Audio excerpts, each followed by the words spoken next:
If you want to grow as a photographer, both creatively and professionally, you can't just wait for the right clients to come your way. You need to show them what you're capable of, and that is where test shoots come into play.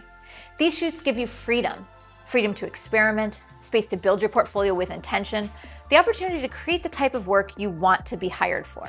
Test shoots have always been essential for fashion and beauty photographers, and I really believe that they should be a key part of business for every type of photographer. It doesn't matter if you're shooting maternity portraits, high school seniors, you name it. Test shoots are how you stretch your creativity. It's how you build your brand, and more importantly, probably the most importantly, it's how you attract your dream clients.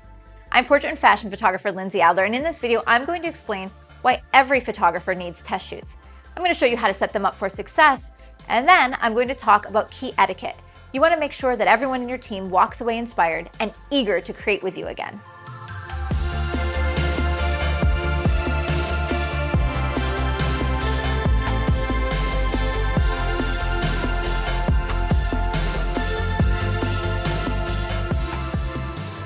A test shoot is a collaborative, unpaid shoot designed to build portfolios, try out new ideas, expand your creative team.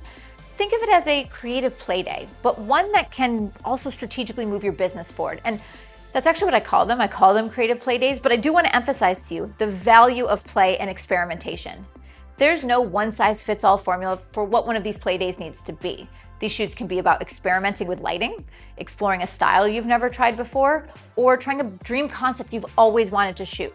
But most importantly, you have to keep in mind that everyone involved is working together to create images that elevate their portfolio.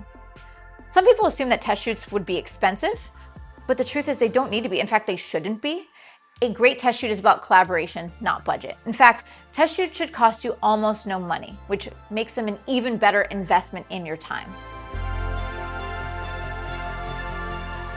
Test shoots are a win-win. They're a win-win for everyone involved. They're not just about making pretty photos, there's so much more to the value of them. For example, you get to experiment. You can experiment with new lighting or creative techniques.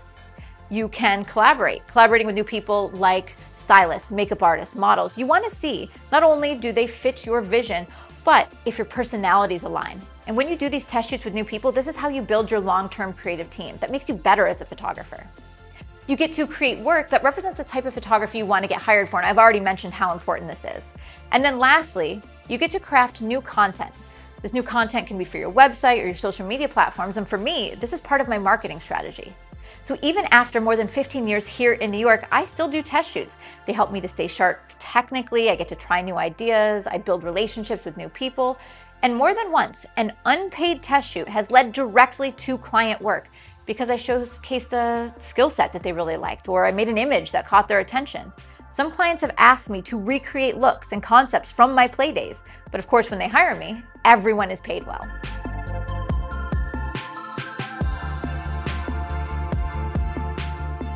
A successful test shoot starts with clear communication. From the very beginning, you want to be specific to your creative team about what they can expect. So everything from the number of looks to the types of images and styling, the schedule of the day, how long it's going to be, and of course, when the images are going to be delivered.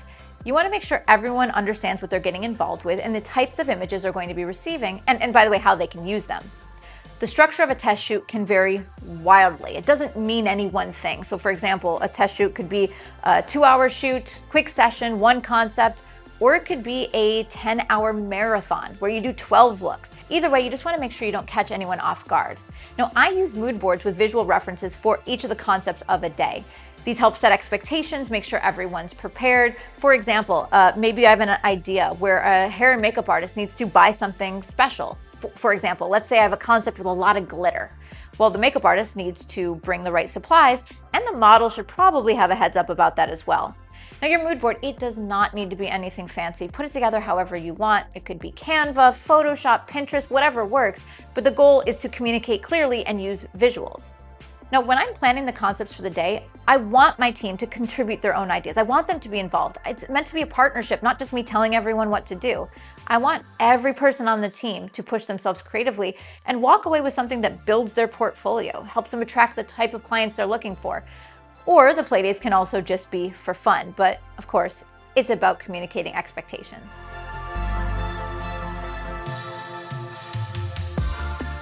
All right, so this is really important. I want to talk about the unspoken rules of test shoots, the etiquette for these test shoot days. First of all, compensation. Almost all test shoots are unpaid. Everyone is contributing their time and their skills, and they're getting images in exchange. That said, as a photographer, I usually cover the studio or location. I pay for retouching or do it myself, and then I make sure I cover lunch for longer test shoots. Because no one is being paid, by the way, the images should only be for portfolio and promotional use. If a big brand came along and they wanted to buy the images for an advertisement, the etiquette is to compensate the entire team that was involved. Now, when it comes to images are how people are being paid, so I typically deliver 2 to 3 final retouched images per look. And just to clarify, when I say look, I'm talking about change in hair, makeup, or wardrobe, not every change in lighting. I aim to have these images returned within about 1 month of the shoot, and I provide them as relatively high-resolution files without watermarks so they can be used in the creative's portfolio. Now, when it comes to image selection, you as the photographer choose the final images, because if everyone chooses their favorites, you will end up retouching dozens of photos, and it's not going to be the best ones. If somebody really wants an image, like they have a specific one in mind that I didn't retouch, if they really want it, I ask for them to pay for retouching separately. What I do is I choose the most successful images for the entire team involved. Now, I did want to mention something called kit fees. A hairstylist or makeup artist may ask for a kit fee to cover the cost of their products. Now, you could offer this, but I don't. As a photographer, I already have so many hard costs from my camera to the studio. So everyone is agreeing to work in exchange for images that should be mutually beneficial. And if a shoot starts costing a lot of money when it's a test, you're going to stop doing them. So keep it budget, keep it collaborative. A great test shoot starts with a great team, and finding these collaborators is a lot easier than you think. Most of the time, I just connect with them through social media. I'll find someone's work that I love, I reach out to them with a genuine compliment, and then I share a clear vision of how we can collaborate. I don't just DM them and say, hey, love your work, let's shoot.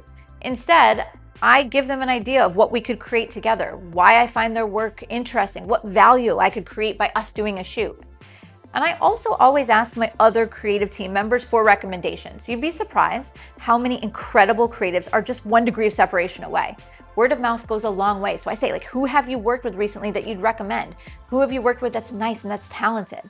And by the way, if you're in a bigger city, there's also these things called creative agencies that represent hairstylists and makeup artists and wardrobe stylists. So you could go that route. Often they have newer talent that is looking to test to build their portfolios, but truthfully, most of the time, my team building still happens just on social media. If you are respectful, clear, passionate about their work, it's amazing how many people are open to creative collaboration. We're artists. We love to create and find new creative collaborators.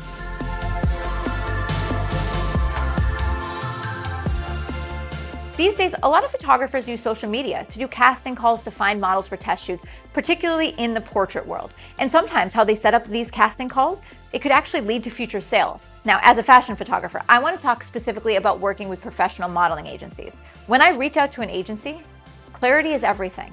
Just like when I'm working with my team, I want to be upfront about what I'm looking for and exactly what I'm offering. So I usually start by describing the concept of the shoot. How many images the model is going to receive, when they're going to receive those images.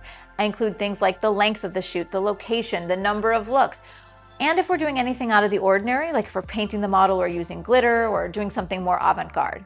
Now, when I'm speaking to an agent or writing an email, I want to use language like testing with new faces. These terms, agencies are familiar with them. New faces means models that are looking to build their books. And these shoots are going to be unpaid collaborations. Now, if an agency reaches out to you and asks you to do a test shoot for one of their models, this is usually a different story. This is typically a paid assignment. Though it's not paid great, it's usually pretty modest, but many photographers make it work and be worthwhile by booking multiple model test shoots paid in a single day. Now, regardless of whether the test shoot is paid or unpaid, I always begin with something clean and classic, like really simple lighting, no crazy hair and makeup, no distractions. These images are foundational images, and they're great for the model's portfolio. And it also ensures that if later on in the day I do crazy makeup, crazy hair, unusual lighting, the model will still walk away with something universally useful, which is really great if it was an unpaid test. They're still getting something in exchange. So, how many looks should you do on a test shoot day? There's no rule here at all. It's, again, about clarity, just making sure everyone's on the same page. Personally, on my creative play days, I plan for about 4 to 6 looks. It depends on how complex they are. But what I do is I reach out to each collaborator. So hairstylist, wardrobe stylist, makeup artists, and I ask them to take the lead on one look so they come up with the idea. And that means everyone walks away with something that represents their styles, their strengths. And, I like to involve people not just because it makes me better, because it makes everyone excited, invested, collaborative. And by the way, if we plan 4 looks, great, but we could shoot so many more. I like to plan, but be willing to pivot in the moment if something is inspiring us. And sometimes those last minute creative ideas are better than what I came up with beforehand. Like I said, I like to go into test shoots with a clear understanding of the day's goals. So am I trying out a new person? Am I testing a new technique? Often what I'll do is I'll build a theme for the day, and it keeps us all focused. So for example, I might look at my portfolio and be like, I want more hair clients. And so I'll dedicate an entire test shoot day to commercial hair imagery.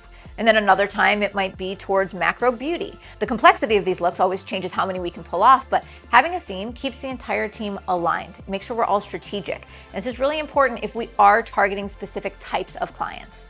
Test shoots are one of the most powerful and low-cost ways to invest in yourself, to invest in your creativity, your portfolio, your professional relationships. I find that they're how I stay inspired and I sharpen my skills. It's how you shape a visual voice that attracts the clients that you want to work with. And that is so important. So whether you specialize like me in commercial fashion and beauty photography, or whether you shoot high school seniors, dreamy maternity portraits, you name it, test shoots are not a nice to have. In my opinion, they're essential for building the career you envision and for becoming a better photographer. So carve out the time.